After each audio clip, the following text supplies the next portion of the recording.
2월 3일 화요일 정례 브리핑을 시작하겠습니다.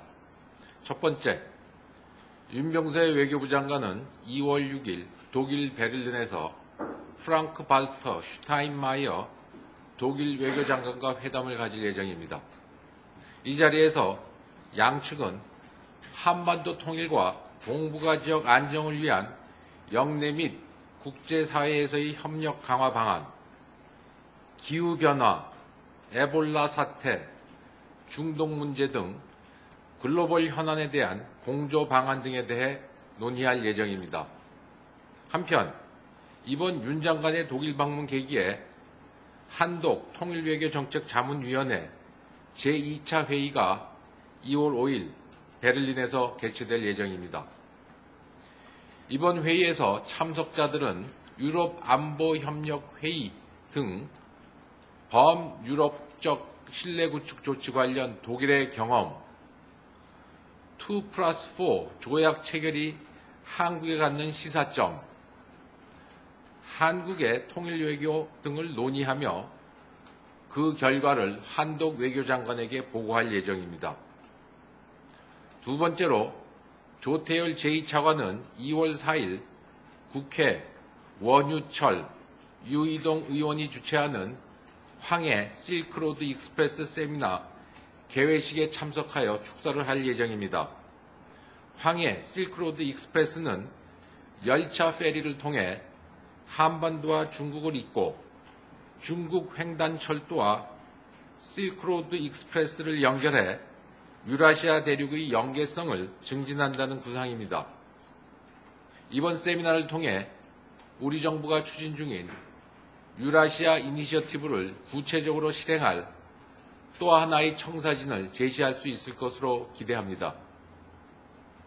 세 번째로 황중국 한반도 평화교섭본부장은 2월 4일 중국 북경에서 우다웨이 한반도 사무 특별대표와 한중 육자회담 수석대표 간 협의를 가질 예정입니다. 근본 협의는 지난 10월 말 협의 이후 3개월 만에 열리는 것으로 한중 양국 간 북핵 문제 관련 협력 방안에 대해 심도 있는 협의를 가질 예정입니다. 우선 최근 남북 대화 및 관계 개선을 위한 우리 정부의 정책을 포함하여 한반도 정세 전반에 대해 평가 및 의견을 공유하고 북한의 핵실험 등 도발을 억제하고 북한으로 하여금 책임있는 국제사회의 일원이 되도록 유도하는 방안을 협의하는 한편 북한 비핵화 대화 프로세스를 재가동하기 위한 방안을 집중 협의할 예정입니다. 이상입니다.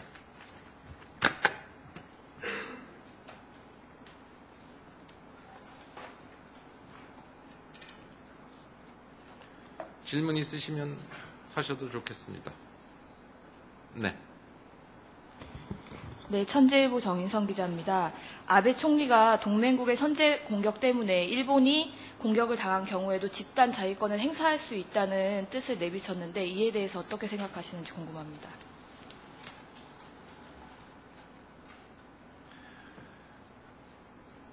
일본의 방위정책 관련 논의는 평화헌법의 정신을 견지하면서 투명하게 이루어져야 한다는 것이 우리 정부의 일관된 입장입니다. 향후 관련 일본 국내법 재개정 동향에 대해서는 지켜보고자 합니다.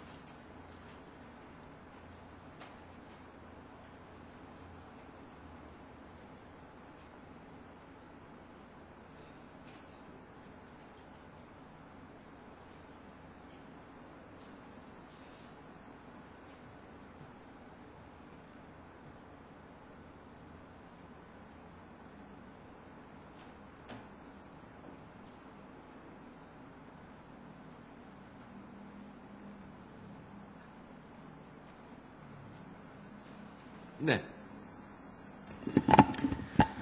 일본 교도통신 아와쿠라 기자라고 합니다. 저기 이번에 그 IS에 의한 저기 일본인 인질 그 살해 사태 관련해서 여쭤보겠습니다. 저기 IS 쪽은 뭐 아베 수상의 그 발언이 뭐 어쩌고 저쩌고 하기는 하는데 일본이 일단 IS에 대한 그 공격에 그 가담하지 않고 있는 상황에서 일본 사람이란 그 이유로 그 살해를 한 것 같습니다. 근데 그 어떻게 보면 한국도 그 IS의 공격은 안 하고 있지만 그 미국과의 강한 동맹 관계가 있어서 일본과 비슷한 입장이 아닌가 하는 생각도 드는데요. 그래서 앞으로 그 이번 사태 보시면서 한국의 그 중동 정책에 대해서 그 어떤 변화가 있을 건지 여쭤보고 싶습니다. 저희가 일반론적으로 대답드리면은요, 국제 테러 행위에 대해서는 우리가 용납할 수 없다라는 입장을 계속 밝혀왔고, 특히 이번 일본인 인질로 된 일본인 2명이 그 살해된 데 대해서는 외교부 대변인 논평을 2차례 발표한 바 있습니다. 기본적으로는 정부는 하여간 그 유카와 하루나 씨와 고토 겐지 씨가 테러 행위에 의해서 희생된 데 대해 분노를 금할 수 없다라는 입장을 표명했고요. 정부는 이러한 행위는 어떠한 이유로도 정당화될 수 없다는 입장을 재확인하고 테러 행위를 근절하기 위한 국제사회의 노력에 계속 동참할 것이다. 또한 정부는 근본 테러 행위가 테러 행위로 인해 일본 국민이 겪고 있는 고통과 슬픔을 함께하며 일본 정부와 유가족의 깊은 애도의 뜻을 표한다. 그런 입장을 표명한 바가 있습니다.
특별한 질문이 없으십니까?